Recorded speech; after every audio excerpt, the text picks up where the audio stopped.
Olá pessoal, passando aqui só para lembrar vocês que hoje é o último dia para solicitar o certificado. Ele comprova que você fez o curso, pode ser usado como aulas complementares para a faculdade. Ele é válido para 40 horas e é um grande diferencial para você ter no seu currículo. O certificado acompanha o material complementar do curso, que é um e-book exclusivo de todo o conteúdo dos slides. E está incrível! Bora para a aula!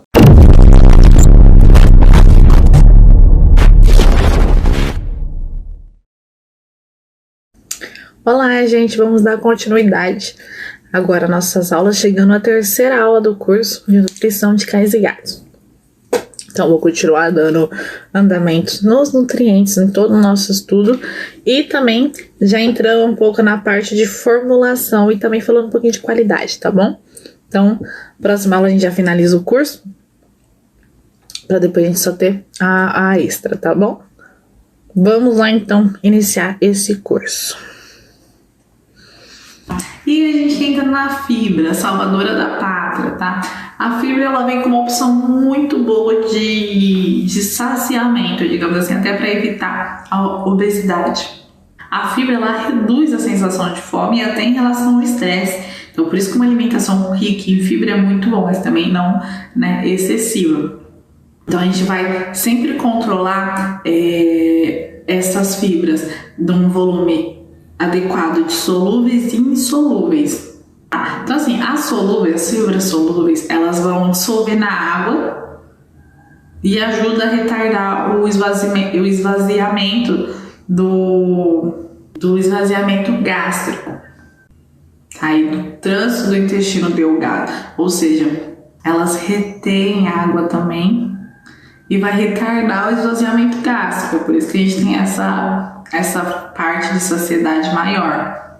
Além disso, também elas afetam o alimento, elas meio que criam um gel para que não seja degradado facilmente esse alimento, para que se mantenha aquele alimento ali, né?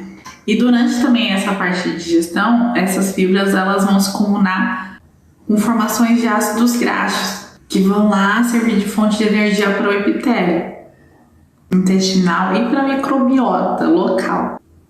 Outra coisa importante é que lembra que eu te falei que o carboidrato acaba aumentando a glicemia, né? Então a fibra ela impede a hiperglicemia porque ela vai retardar, né, a degradação do carboidrato, a absorção, né, do carboidrato. Tá? E aí a fibra insolúvel é ao contrário de tudo que eu falei. Ela vai para ir rápido, mesmo digestão rápida, sair rápido, fezes. Basicamente é isso que acontece nas fibras. As solúveis têm toda essa lentidão e a insolúvel vai rápido, não tá nem com nada, tá? Essa é a diferença das fibras de quando a gente vai trabalhar, se a gente vai trabalhar com uma solúvel ou uma insolúvel. Bom, as fibras também a gente encontra cerca de 1 a 6,5% dos alimentos secos. Em relação à solubilidade e fermentabilidade, é isso que eu falei. Enquanto uma tem toda a questão de reter água, fazer toda a degradação, criar esse gel protetor que diminui a rapidez que é digerido, absorvido os nutrientes do alimento, a outra não tem fermentabilidade, não tem essa relação à fermentação, ela só tá ali, vai, passa e aumenta o volume fecal, digamos assim. Falando então agora da proteína, né? Tá? Ela tem diversas funções no organismo, né? Desde o músculo e tecido, ela faz parte do nosso epitélio tecidual, da produção, músculos, retenção, todo movimento que a gente faz com o corpo tem uma proteína envolvida. Transportes no organismo, que eu digo, elas carreteiam diversas células e permitem entradas e saídas de outras células também, reguladoras de metabolismo, ou seja, tem um controle ali metabólico, palatabilidade e aceitação do alimento, ou seja, né, auxilia na alimentação, tanto no gosto quanto na necessidade, tudo isso a proteína também auxilia.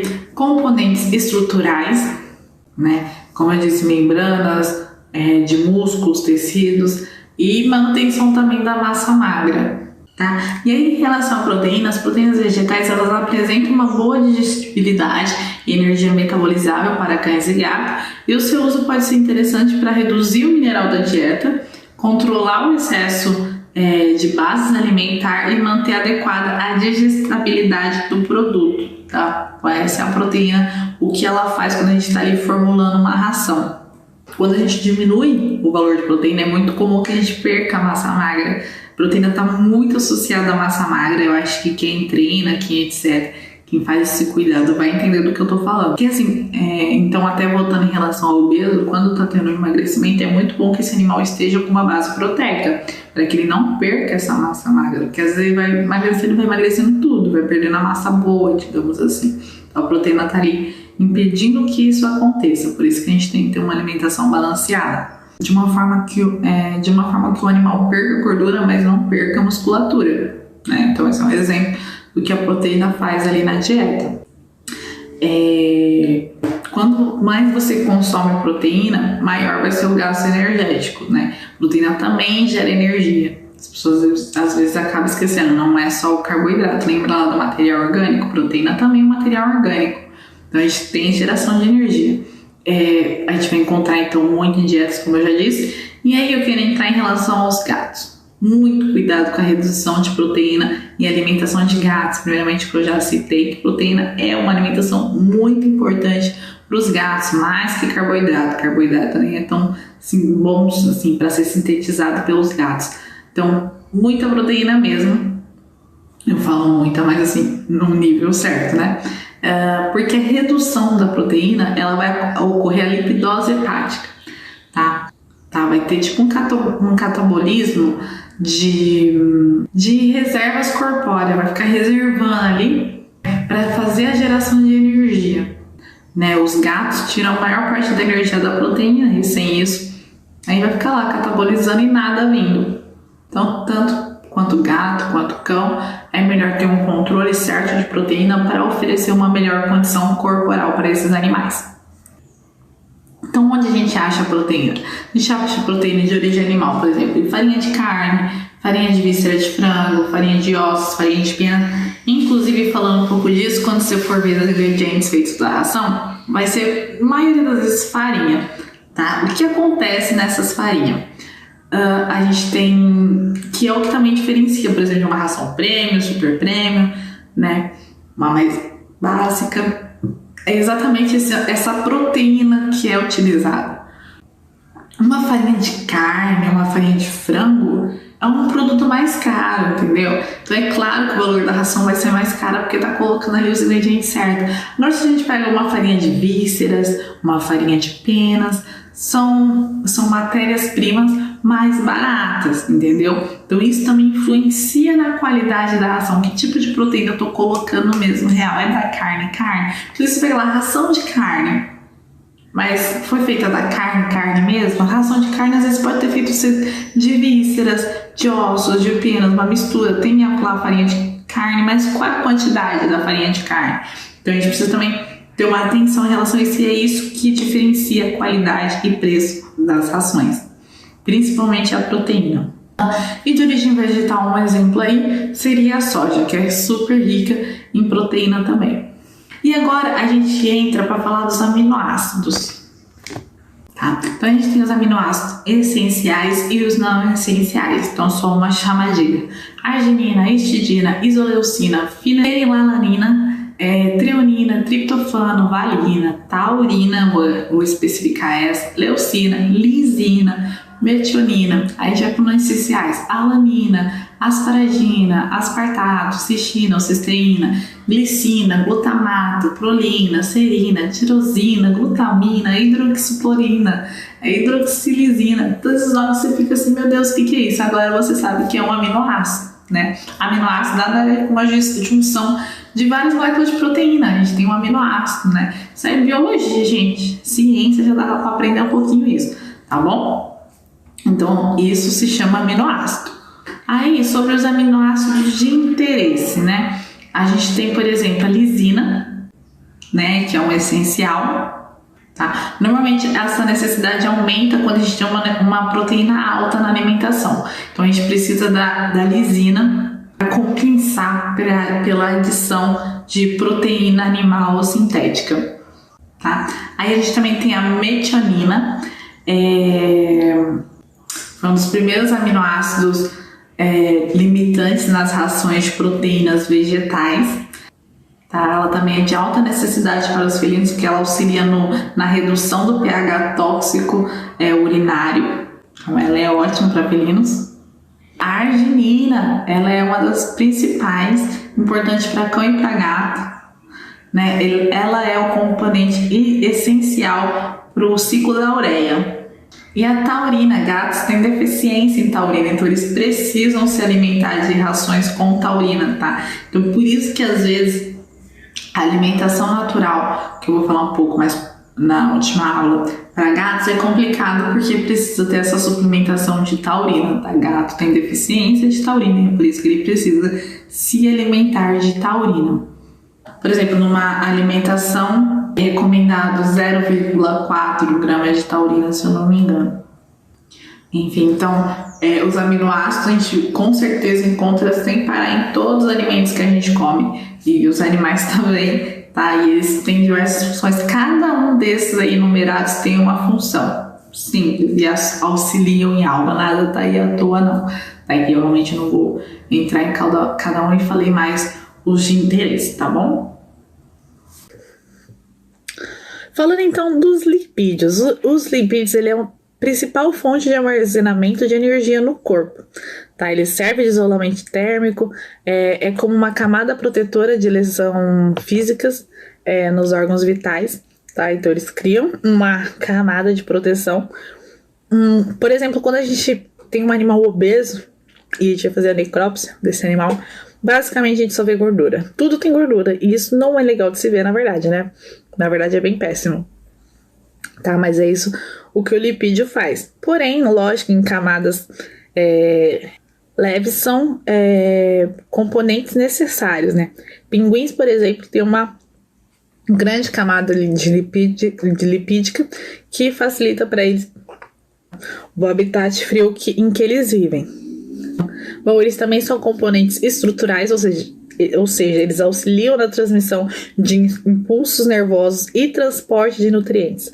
Toda vez que você for falar de uma membrana plasmática, que é onde a gente tem diversos tipos de transportes no sistema celular, a gente vai ver que tem uma bicamada lipídica. Essa bicamada lipídica, obviamente, tem a presença de lipídios, tá? Então, o lipídio é super importante para a gente estar sempre funcionando. Ele também é precursor de sais biliares e hormônios esteroides.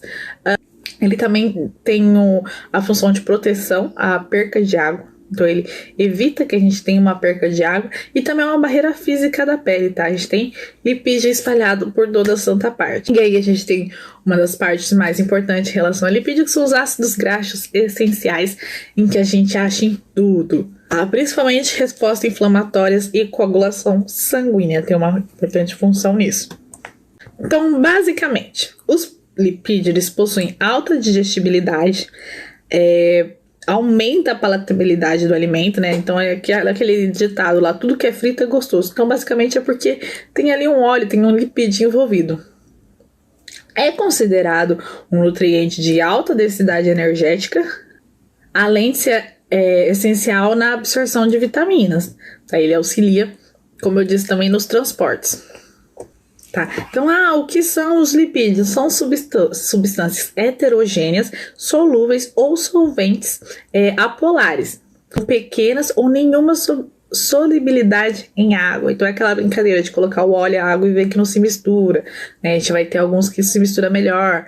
Né? A gente tem éter, cloriformo. Né? A gente tem diferenças de lipídios, né? Onde a gente acha o lipídio. Então, a gente acha em óleos, gorduras, cera, fosfolipídios. Todos esses ali envolvidos a questão do lipídio. E aí a gente classifica os lipídios. A gente tem os lipídios simples, que incluem os triglicerídeos, que são a forma de gordura mais presente na dieta e nas ceras também. Os lipídios compostos, que é nada mais do que um lipídio unido a uma molécula não lipídica. Assim a gente tem o fosfolipídio, né, fósforo e lipídio, e as lipoproteínas, lipídio com proteína, ou seja, uma molécula diferente do lipídio. Os lipídios derivados incluem os compostos, por exemplo, de esterol, como então o colesterol. E E aí a gente entra para falar dos próprios ditos ácidos graxos. Então aqui eu tenho uma classificação dos ácidos graxos. Eles podem ser considerados saturados quando não contém dupla ligação entre os átomos de carbono, portanto, eles saturam com hidrogênio. Eu tô falando carbono e hidrogênio, se você não tá sabendo o que eu tô fazendo, eu tô falando da cadeia deles. É simplesmente, sabe aquelas cadeias que a gente vê cheia de bolinhas assim, ó, aqui, ó, olha, um carbono, um hidrogênio, etc. Isso é um ácido graxo, é um exemplo, tá? Tem o monoinsaturado, que eles vão apresentar duas ligações entre os átomos de carbono, então você vai ver ele ligado a 2 carbono. E poliinsaturado, apresentam duas ou mais, ou duplas ligações entre os átomos de carbono, tá? E em geral a gordura animal vai possuir uma maior proporção de ácido graxo do que em relação aos óleos vegetais. Então, continuando na classificação, os óleos, o ácido graxo da cadeia longa, eles vão apresentar de 14 a 24 carbonos. É simplesmente o número de carbonos em volta do ácido graxo ali na formação dele. Ácido graxo na cadeia média apresenta de 6 a 12 e de cadeia curta apresenta o número de ácido graxo inferior ao do médio, né? Então, menos que 6. Né?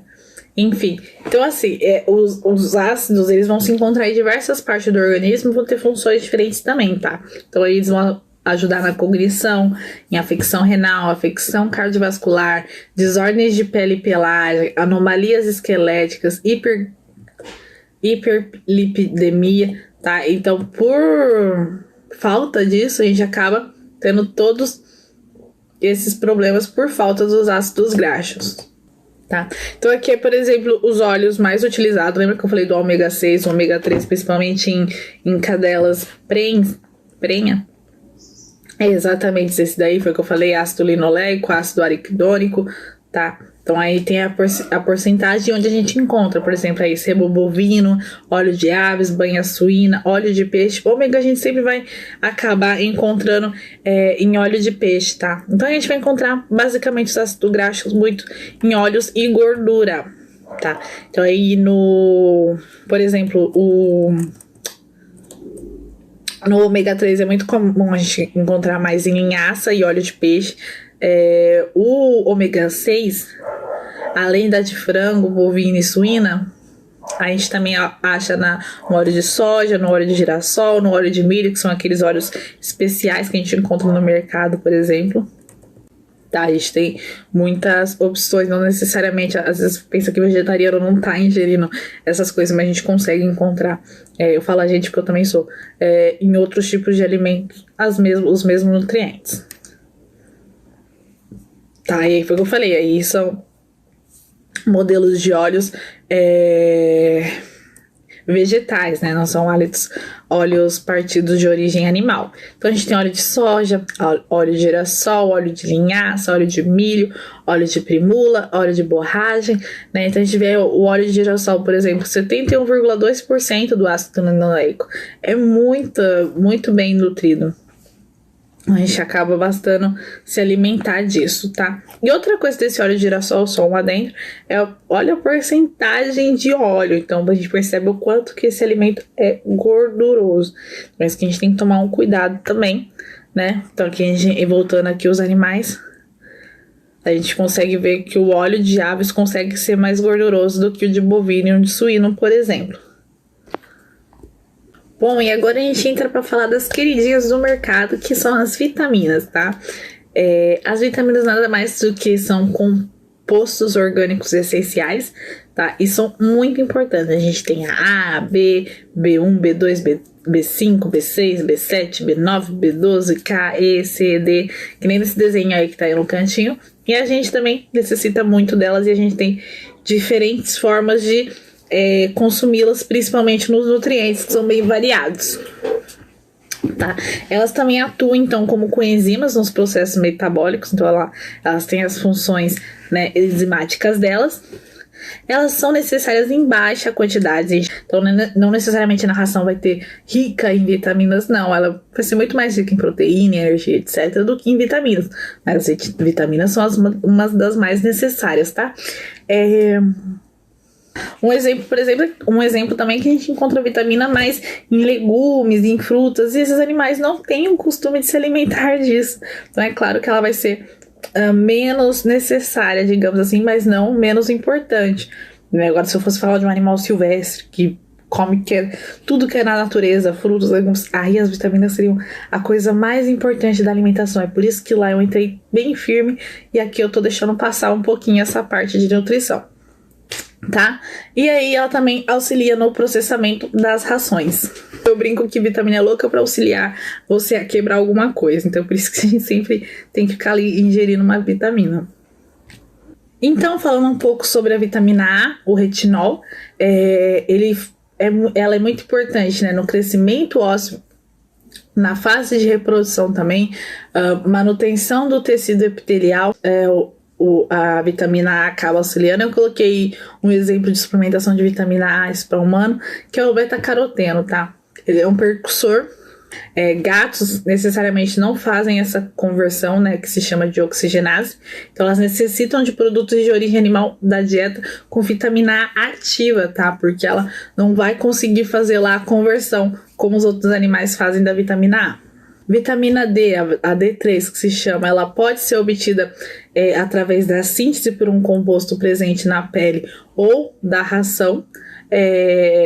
Ela também tá ali auxiliando na homeostasia, tá? Enquanto a gente tem a vitamina E, o tocoferol, que é um antioxidante. E a vitamina K também relacionada com coagulação sanguínea.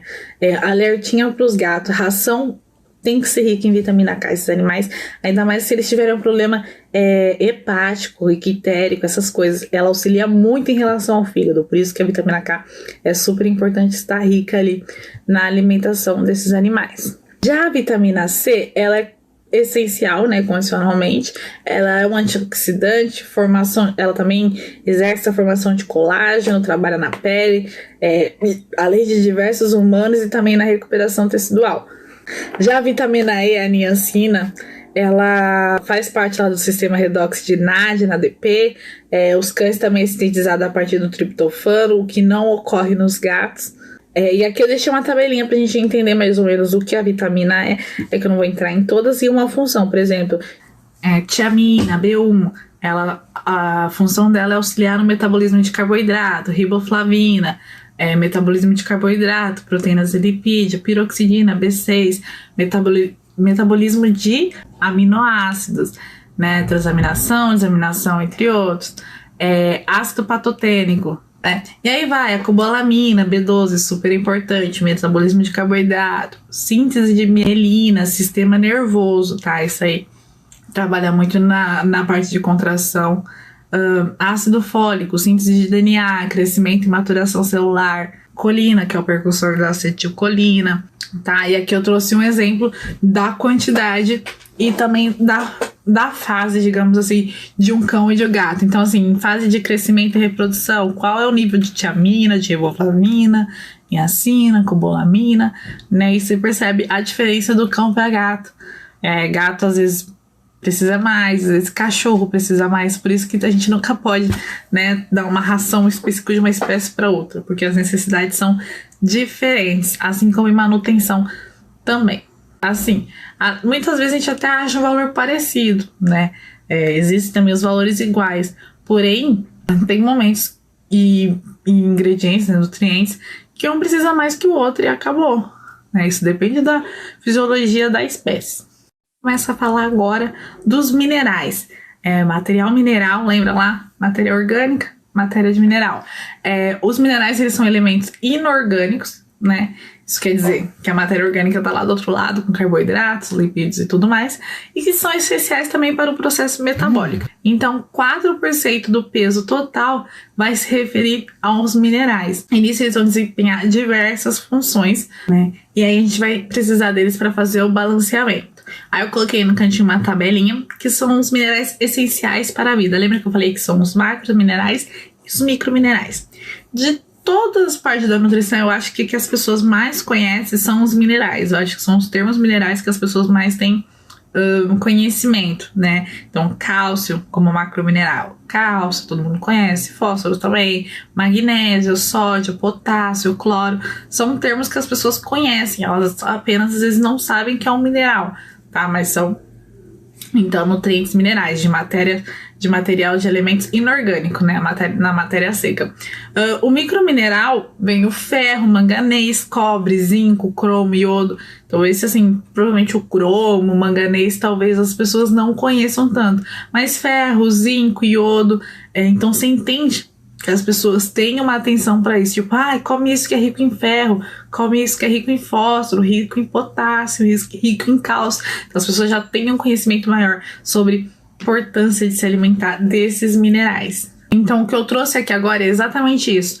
A gente colocar na tabelinha o mineral e a função. Então vamos só fazer uma leiturinha rápida de todos eles para a gente entender. Então o cálcio, ele vai ajudar na estrutura de... Ele vai ajudar, né? Vai ter a função de estrutura óssea, cálcio e osso tá super ligado e a gente já entende isso. Muitas pessoas já sabem. O que é uns mensageiros regulatórios? Contração muscular, coagulação sanguínea, permeabilidade de membrana, liberação de hormônios e mas muitas outras mesmo.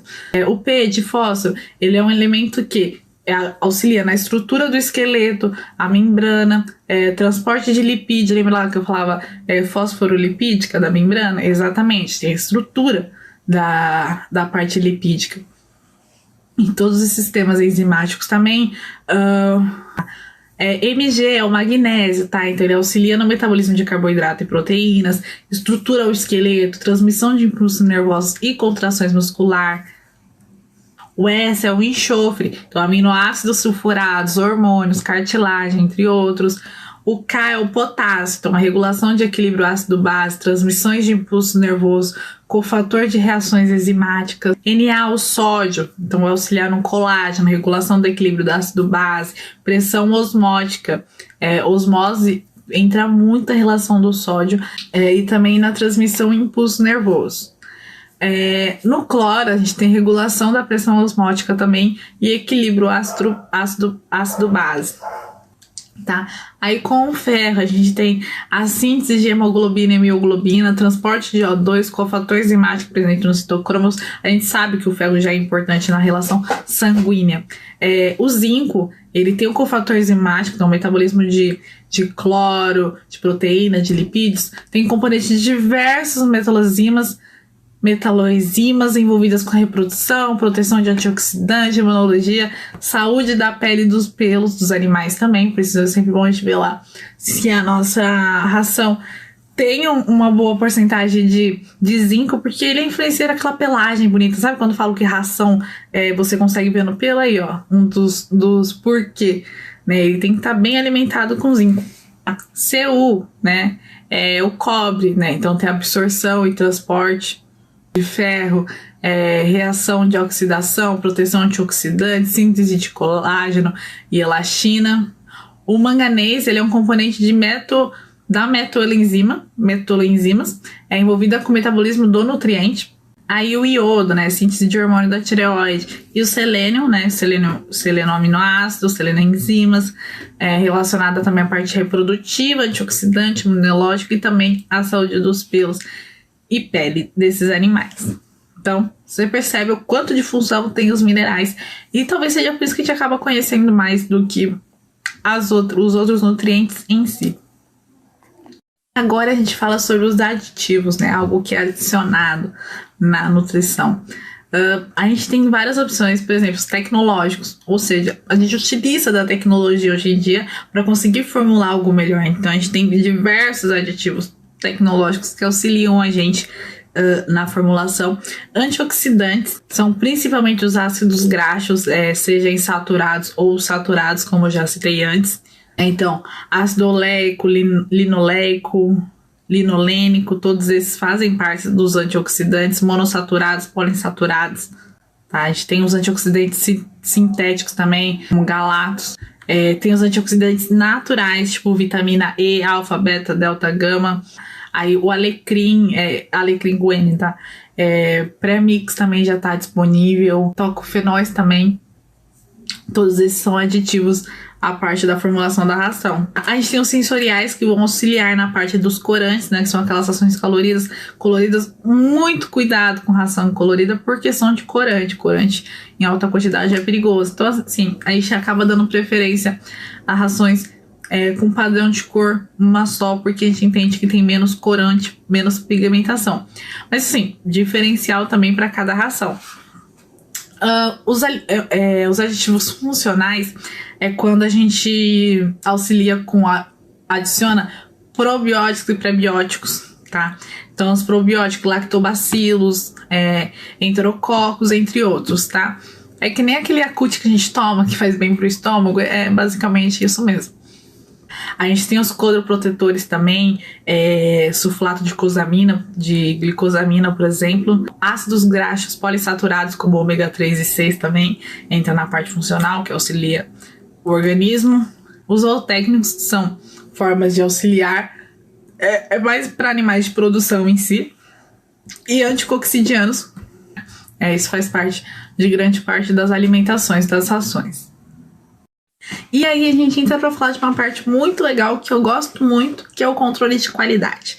Como a gente sabe que aquela ração é boa, então a gente, além de tudo, tem diversos testes, tá? Talvez no extra eu mostre para vocês, eu vejo se encontra alguns vídeos mostrando como é que se faz esse teste, que eu acho que falando não vai dar para entender muito.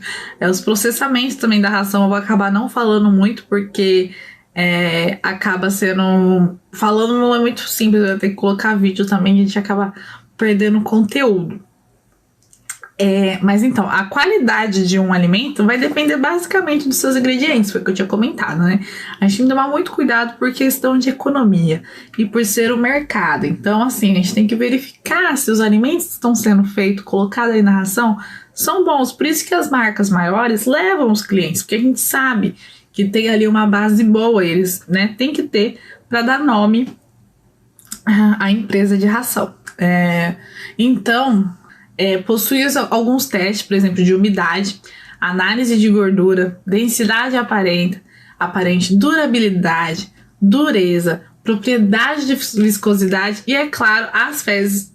As fezes, na verdade, é uma das mais importantes, porque a gente tem que saber o resultado de como estão as fezes. E existem diversas rações, até falando, fezes com menos odor, gato, principalmente, a maioria das rações procura muitos estudos para que diminua o odor, né? Ainda mais para quem vive em apartamento pequeno, essas coisas. Mas, assim, necessariamente, as fezes não fedem, a gente precisa de uma limpeza constante, tá? E é necessário, porque a gente tem uma coisa chamada toxoplasmose, que não é brincadeira, tá? Uma zoonose, e é por isso que a gente tem que manter a higienização desses animais.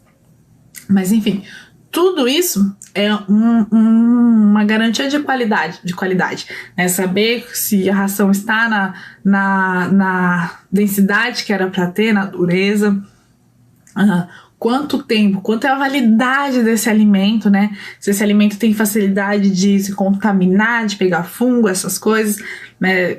Isso também acaba diferenciando dependendo do armazenamento do proprietário, tá? Tomar muito cuidado com o armazenamento de ração. Eu aconselho sempre ter um baldinho, alguma coisa que feche completamente, como se o saco tivesse lacrado novamente, tá?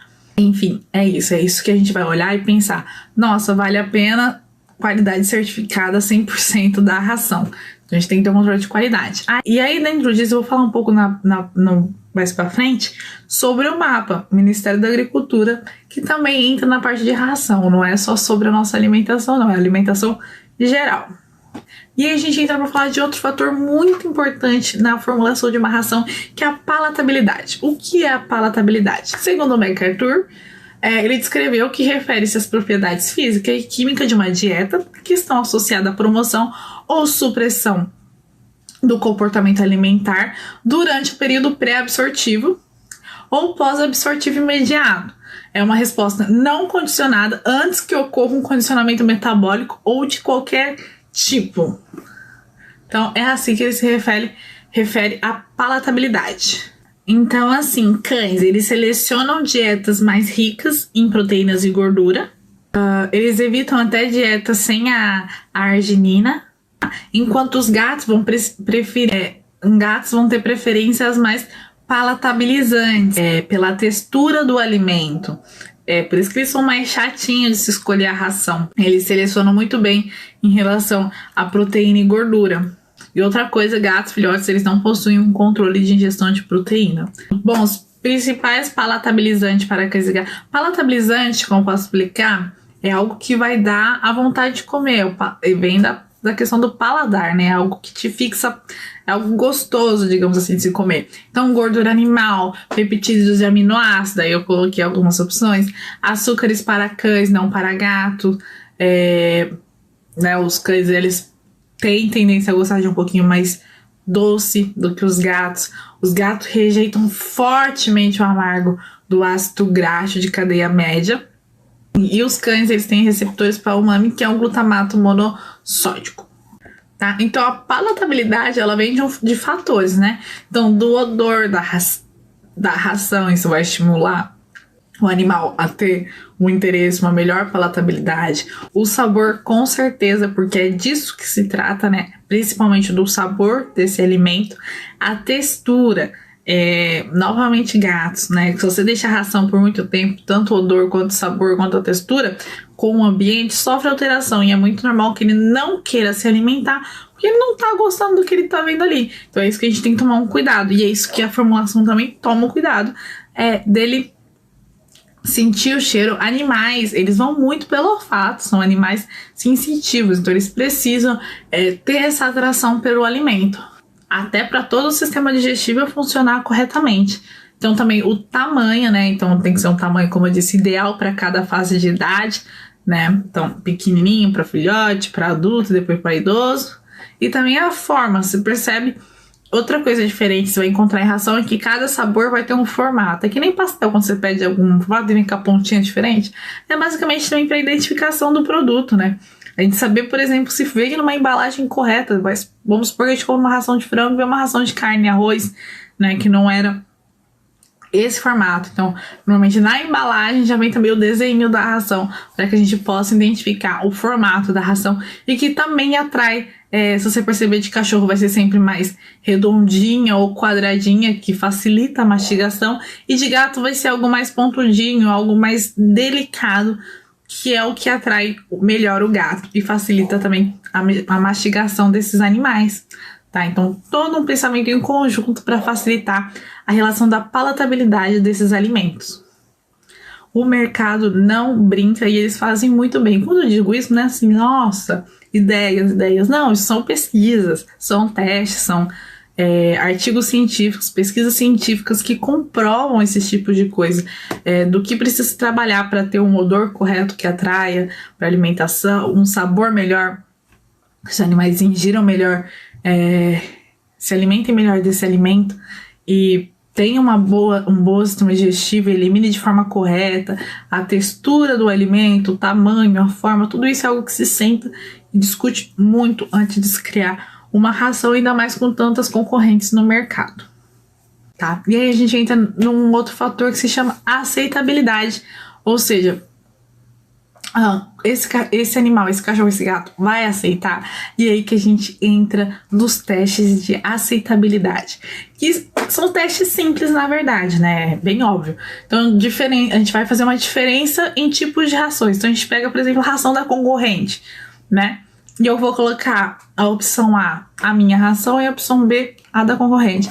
E vou oferecer para o cachorro. Qual que ele vai primeiro? Só de escolha, primeiramente. Coloca ele uma do lado da outra, só de escolha, e vê qual que ele vai primeiro, né? Às vezes, ele sentiu o cheiro daquela, mas ele não comeu aquela. Ele foi na minha, sentiu o cheiro e comeu a minha. Então, talvez o odor da outra esteja mais forte, mais atrativo. Mas no momento em que ele, né, deu aquela cheirada fungada boa e depois deu no outro, viu que o cheiro estava melhor na outra, só não estava tão atrativo quanto a da concorrente, entendeu? Então, por isso que a gente precisa trabalhar com isso. Comi, beleza, vou fazer. Qual é a melhor aceitação? Qual que ele foi lá e aceitou comer, né? A ração. Comeu, ok. Aí a gente passa pro tempo. Quanto tempo esse animal vai ingerir? Eu coloco lá uma quantidade correta pro peso, normalmente, quando ele deveria comer, né?